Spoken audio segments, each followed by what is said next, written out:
Aujourd'hui, entre blanchiment d'argent, règlement de compte, politique et légende de l'histoire du rap, je vous raconte aujourd'hui l'histoire d'un des plus grands, si ce n'est le plus grand label rap de l'histoire, et de son boss, surnommé l'homme le plus dangereux du rap, Suge Knight.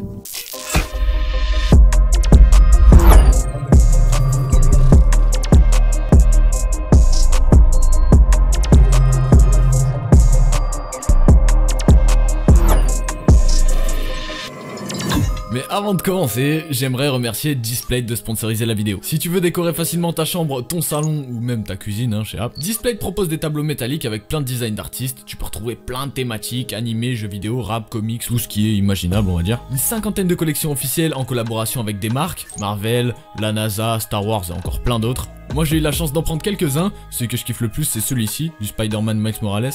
Mais dans le délire de la chaîne il y a aussi énormément de design sur le rap ou sur la musique en général, j'en ai un sur Pop Smoke, un sur The Weeknd d'ailleurs. Si ça vous fait kiffer je pourrais grave vous en faire gagner, n'hésitez pas à me le dire en commentaire. Au niveau des délais de livraison c'est super court, 4 à 5 jours ouvrables. C'est une super bonne alternative aux posters qui te trouvent le mur, quand tu te fais embrouiller par ton proprio bah c'est pas ouf. Ce qui est lourd c'est que là t'as juste à mettre le support et tu peux facilement interchanger tous tes tableaux sans avoir à galérer. Tu peux les enlever sans aucun problème. Bon moi tu connais, je suis ton gars, j'ai des bons plans. Pour 1 ou 2 displays achetés c'est moins 24%, pour 3 à 4 displays achetés t'auras le droit à moins 38%, et pour 5 et plus 42%. 42% sur une commande c'est vraiment pas du tout négligeable, c'est vraiment lourd. Ça sera également suivi du Cyber Monday du 29 au 30 novembre. Tout est sur le lien en description et dans les commentaires. Bonne vidéo à tous et merci encore à eux d'avoir sponsorisé la vidéo. Marion Suge Knight Jr. est né le 19 avril 1965 dans le désormais célèbre quartier de Compton. Prédestiné à une carrière de footballeur américain, il ne parvient malheureusement pas à passer pro et devient très rapidement garde du corps de plusieurs artistes. D'abord le chanteur Bobby Brown, puis le groupe NWA composé entre autres de Eazy-E, Ice Cube et Dr. Dre. À côté de ça, le Californien est très actif dans la rue et enchaîne les multiples histoires d'agression, y compris avec des artistes, puisqu'il aurait suspendu par les pieds le chanteur Vanilla Ice du 15e étage d'un immeuble. Cependant, l'artiste aurait ensuite démenti cette version, expliquant que Suge l'avait juste invité à discuter sur le balcon et lui avait fait signifier à quel point c'était haut. Cette histoire avec Vanilla Ice, il m'a toujours dit que ça ne s'était pas passé exactement comme ça. Disons qu'ils étaient sur un balcon et il lui a dit « Bon Dieu, ça ferait une sacrée chute d'ici. Ce serait plutôt effrayant si quelqu'un tombait de si haut. » Il a même forcé à signer un contrat pour accorder des droits d'auteur sur le son Ice Ice Baby à son artiste de l'époque qui s'appelait Mario Johnson, qui n'aurait absolument pas du tout écrit ce son. Mais tout ça, c'est que le début, et l'histoire de Suge dans la musique commence à peine. Tout commence en 1991 lorsque Michael Harris dit Harry O, un membre des Bloods incarcéré pour une peine de 30 ans, et dans l'attente d'une réponse à son appel suite à une tentative de désire investir dans la musique pour préparer sa sortie. À ce moment-là, il rencontre par le biais de David Kenner, son avocat, le fameux Suge Knight, à ce moment-là devenu manager de Dr. Dre, qui voulait quitter le groupe NWA. Suge Knight souhaitait également fonder un label pour pouvoir le signer dessus et produire de la musique à la hauteur de ses ambitions. Mais pour ça, fallait de l'argent, ce que Suge n'avait pas ou du moins pas assez. Il décidera donc de s'associer avec Harry O et en échange de son financement, ce dernier détient officieusement via sa femme 50% du fameux label Death Row.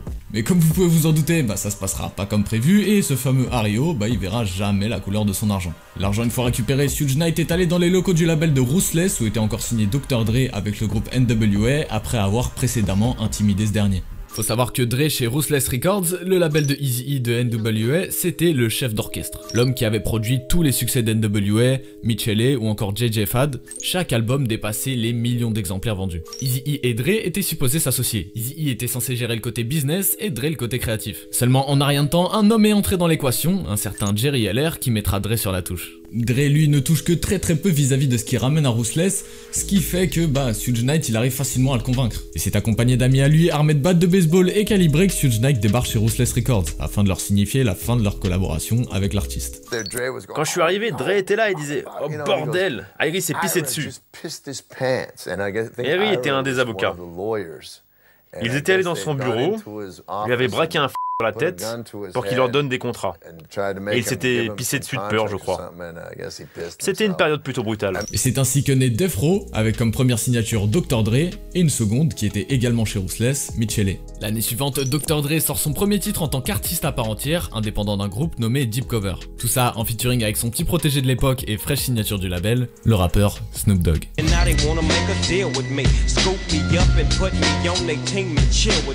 Dre sortira la même année son premier album The Chronic, qui aura un impact sans précédent dans le rap et popularisant plus que jamais le rap West Coast. C'est dans la foulée qu'il se mettra au travail sur la production du premier album de Snoop, Doggy Style, qui déclenchera un raz-de-marée finissant quadruple disque de platine, soit 5 millions d'albums vendus. C'était sûrement à l'époque l'un des projets les plus attendus de l'histoire du rap américain. Dans la foulée, Snoop se verra accusé de faits très graves comme avoir enlevé la vie de quelqu'un. En revanche, comme l'accusation tombe à ce timing, le label axera la communication autour de cette affaire et de l'aura gangsta rap de Snoop. Ils enverront même des singles comme le fameux Murder Was the Case. Le rappeur de Compton décidera de plaider légitime défense, ce qui passera grâce au fameux avocat David Kenner, et ouais, encore lui. D'ailleurs, quelques années plus tard, Suge expliquera en interview que Snoop était simplement une balance et qu'il dénonçait des gens pour ne pas tomber.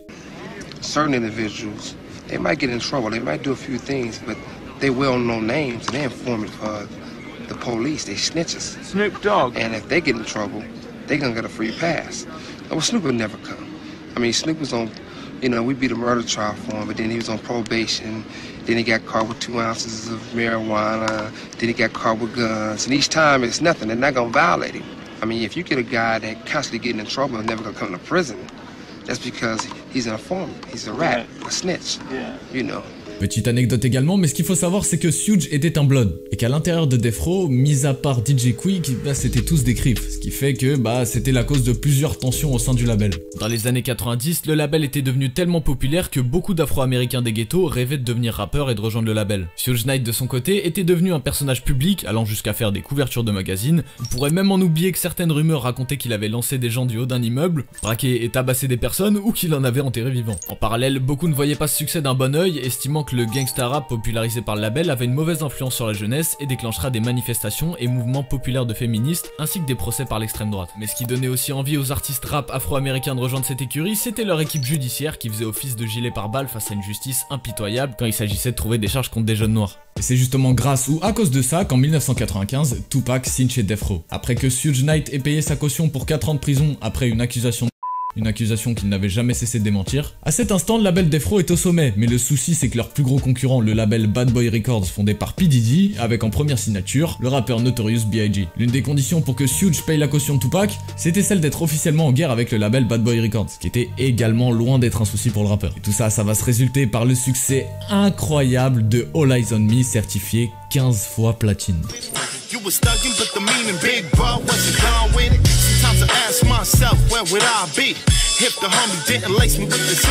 Les tensions entre Bad Boy Records et Death Row se font de plus en plus ressentir. La East et West Coast créent une rivalité. Suge Knight ne voit pas ça d'un bon œil et déclenchera une guerre qui dépassera la musique un soir d'août 1995 lors de la cérémonie des Source Awards à New York. À tous les artistes qui rêvent de signer chez nous pour ne pas avoir sur le dos un producteur exécutif qui se mêle de tout, de leurs vidéos, de leurs disques, venez chez Death Row.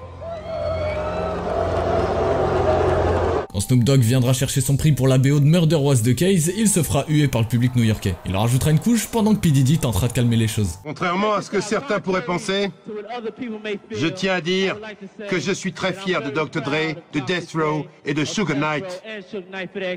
Ce conflit Est-Ouest doit cesser.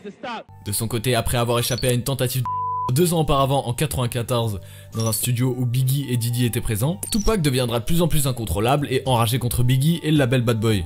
Plus haut, il se met par la fenêtre, il reconnaît Tupac, donc Lil Sis appelle Tupac et lui dit qu'est-ce que tu fais dans le studio? Il dit ouais, je suis avec Biggie, il est en train d'enregistrer. Viens. Et là Tupac dit ah ok, vas-y, je passe vous voir. Lorsqu'il rentre dans l'ascenseur, il y a des mecs qui étaient dans le hall qui surgissent et qui lui demandent de retirer ses bijoux. Il avait son flingue à sa ceinture, il va pour chercher son flingue parce qu'il veut se défendre, il veut tirer. Donc avant qu'il puisse vraiment prendre son flingue, les mecs lui tirent dessus et lui prennent ses bijoux. Et finalement ils le laissent, ils s'en vont. Lil Sis, quand il va chercher Tupac, il voit Tupac ensemble et il est choqué, donc il retourne voir les autres en disant yo Tupac se fait tirer dessus et tout. Et Tupac, lui, il devient parano. Et lui, il pense directement à un coup monté. Il pense que Lil Sis, Biggie, Puffy, tout ça, ils ont quelque chose à voir. Quand les secours arrivent, Tupac, il leur fait un doigt. Tupac en veut énormément à Biggie, Puffy, Lil Sis. Il dit partout dans la presse que c'est un coup monté. D'ailleurs, c'est ce soir-là qu'a été prise la célèbre photo de Tupac sur un brancard faisant un doigt d'honneur. Très influencé par son manager, le rappeur plutôt connu à la base pour des textes conscients et revendicateurs deviendra l'une des stars de ce qui est aujourd'hui appelé le gangsta rap et ira jusqu'à sortir un des sons clash les plus violents de l'histoire, Hit 'em Up.